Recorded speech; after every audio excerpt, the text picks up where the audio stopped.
এটা খাইলে লুড়ে, এই যে চুল খাইলে চুলে, এটা না চুলার উঠতো না। আগামী 29শে রমজান উটটি জবাই করে তাই দেরি না করে আজই লঞ্চঘাট কালেক্টর বাজারে যোগাযোগ করুন। আজ ভিড় এড়াতে টোকেন সিস্টেম চালু করা হয়েছে।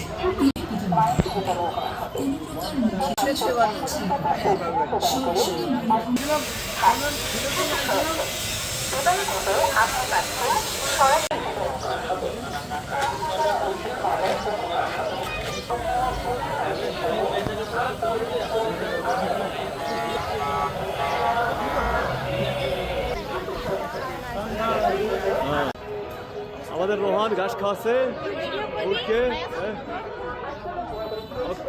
আমি আসছি উঠেছে না, তুমি আমার ছেলের মির্গেরও উঠেছে না, খালি কবিরাজে বলছে সারিয়ে যায়, সেই জন্য আমি নিতে আসছি, উঠেছে না।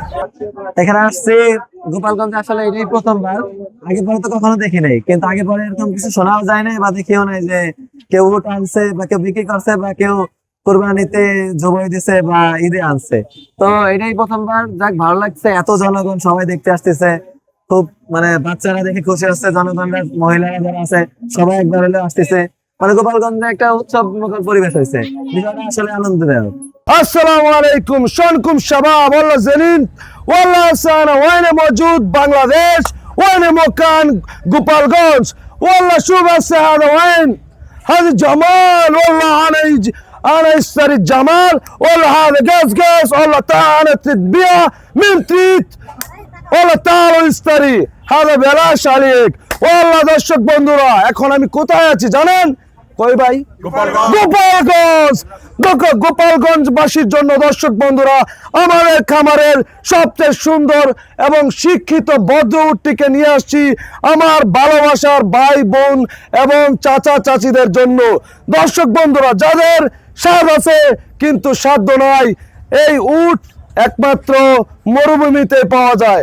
দর্শক বন্ধুরা, অনেকেই চায়, মনটা টানে, আল্লাহ এই যে উটের মধ্যে কিন্তু আল্লাহ শিফা দান করে রেখেছে। যারা উটের মাংস খেতে চান, আপনারা গোপালগঞ্জের বাইরা আপনারা চলে আসুন গোপালগঞ্জের লঞ্চঘাটে। দর্শক বন্ধুরা, এখানে আসলে আমাদের সাথে দেখা করতে পারবেন, উটের সাথে সেলফি তুলতে পারবেন, উটকে ভালোবেসে গলাগলি করতে পারবেন। আসুন আসুন আসুন। তুমি এখানে কি দেখতে আসছো? উট। তোমার উট দেখে কেমন লাগতেছে? ভালো। আগে কখনো উট দেখছো? না। তো গোপালগঞ্জ বাসীর উদ্দেশ্যে আমি বলতে চাই যে এই যে আপনারা যে উট নিয়ে আসছেন আমাদের উদ্দেশ্যে, অনেক দূর থেকে কষ্ট করে নিয়ে আসছেন, আপনাদেরকে অনেক ধন্যবাদ। উটে আমি মনে করি যে উট আমরা সাধারণত বাঙালি জাতি আমরা একটু দুর্বল হলো সৌদির প্রতি। এখন এই সৌদি আরবের থেকে এই উট নিয়ে আসছেন আপনারা, এই জন্য আমরা খুব আনন্দিত এবং গর্বিত। এই উটটা আমাদের এখানে জবাই করে যদি আমাদেরকে আপনারা ভাগ ভাগ করে কেজি হিসাবে বা ওজনে দরে আমাদের কাছে বিক্রি করলে আমরা খুব উৎফুল্ল হয়ে আমরা এটা ক্রয় করব। তো ইনশাল্লাহ আপনাদেরকে অনেক ধন্যবাদ গোপালগঞ্জে আপনাদের আসার জন্য। আমাদের গোপালগঞ্জের বাসীর তরফ থেকে আপনাদেরকে অনেক অনেক ধন্যবাদ জানাচ্ছি। জি, গোপালগঞ্জে প্রথম এরকম ঘটনা, আগে কখনো আমি দেখিনি আর কি। আমার বয়স 55 বছর, আমি দেখিনি। এই প্রথম একটা লোক যেই আনছে তাকে ধন্যবাদ, যে সুদূর মক্কা শরীফ থেকে একটা উট এনে আমাদেরকে খাওয়াচ্ছে। টাকাটা বড় কথা নয়, আমরা যে উটের মাংস খেতে পারতেছি এটাই আসলে বিশাল।